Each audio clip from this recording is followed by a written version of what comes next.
Will you drink to the earth and to the days which have passed upon it?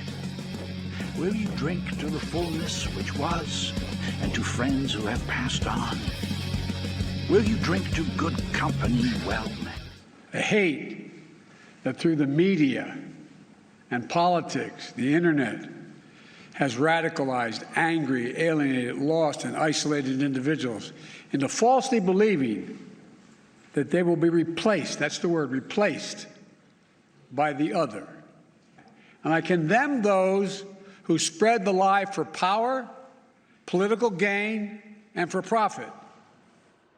So you lock the country down, lock kids out of their schools for 2 years, force them to get, quote, educated on the internet, but it's someone else's fault that they're, quote, alienated.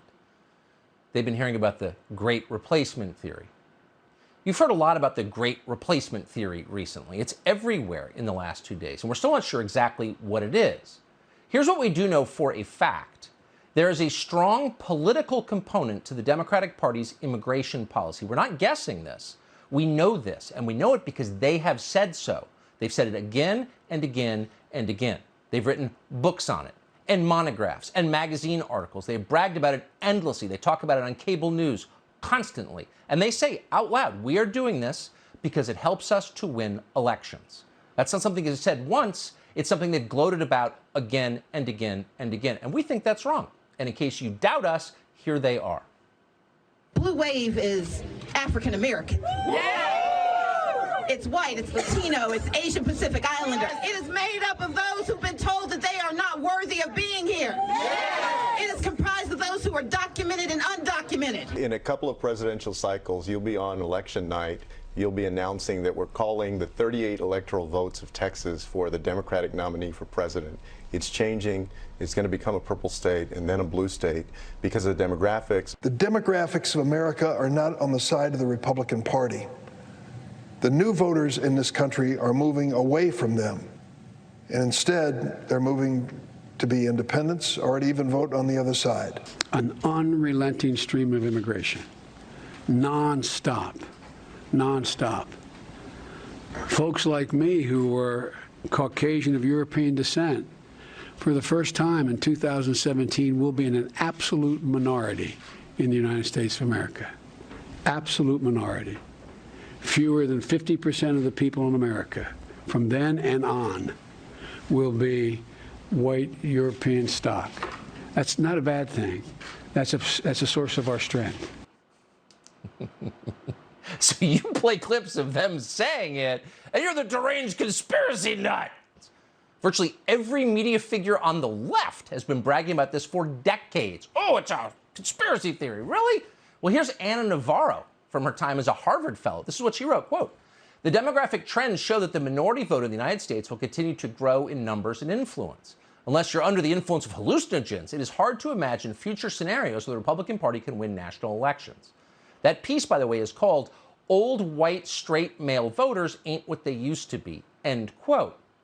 So let's see, if you don't want people to be paranoid and angry, maybe you don't write pieces like that and rub it right in their face and give them the finger day after day. Maybe that would de-escalate it a little bit. You think, Joe Biden, Ana Navarro?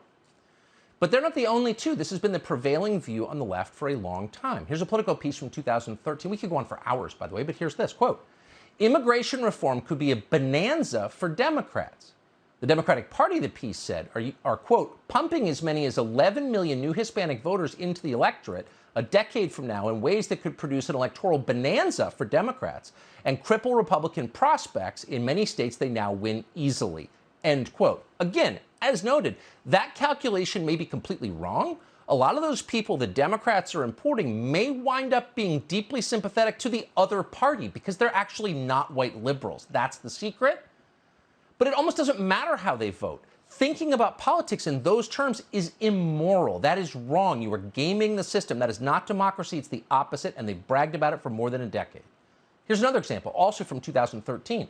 The Center for American Progress announced that, quote, "supporting real immigration reform that contains a pathway to citizenship for our nation's 11 million undocumented immigrants is the only way to maintain electoral strength in the future." Oh, great replacement theory, anyone? These people are lunatics. They're telling you what their strategy is. When you note it, they scream at you and call you a criminal. In 2018, the New York Times published an editorial called "We Can Replace Them." Just in case subtlety's not your thing. Quote, right now, America is tearing itself apart as an embittered white conservative minority clings to power, terrified of being swamped by a new multiracial polyglot majority. Right, okay. In 2020, Joe Scarborough, a real moral voice over at MSNBC, quoted this: "Trumpism accelerated damage done by demographic changes and will harm Republicans for years. Demographics is destiny," end quote. Are you allowed to say that? Once again, they're wrong. And if you haven't looked at an electoral map recently, look at the districts, the almost 100% Hispanic districts in the Rio Grande Valley that are bearing the brunt of our open borders. They're now red.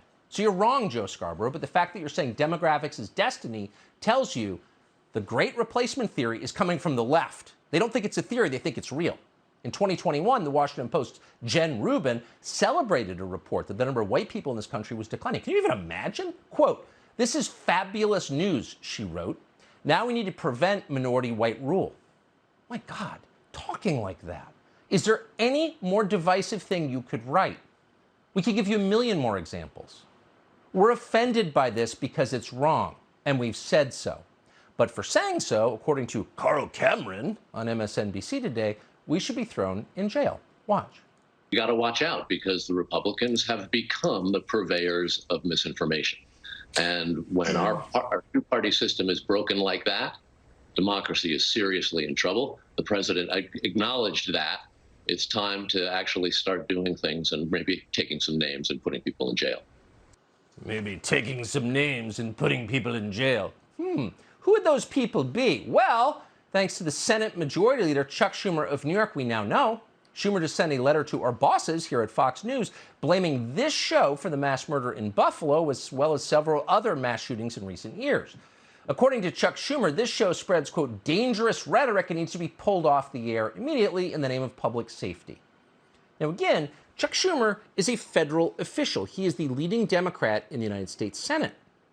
And he is calling for media censorship. Now, there was a time, like maybe 18 months ago, and that would be considered a direct violation of the First Amendment. Now, we hear it every day. Let's throw them in jail.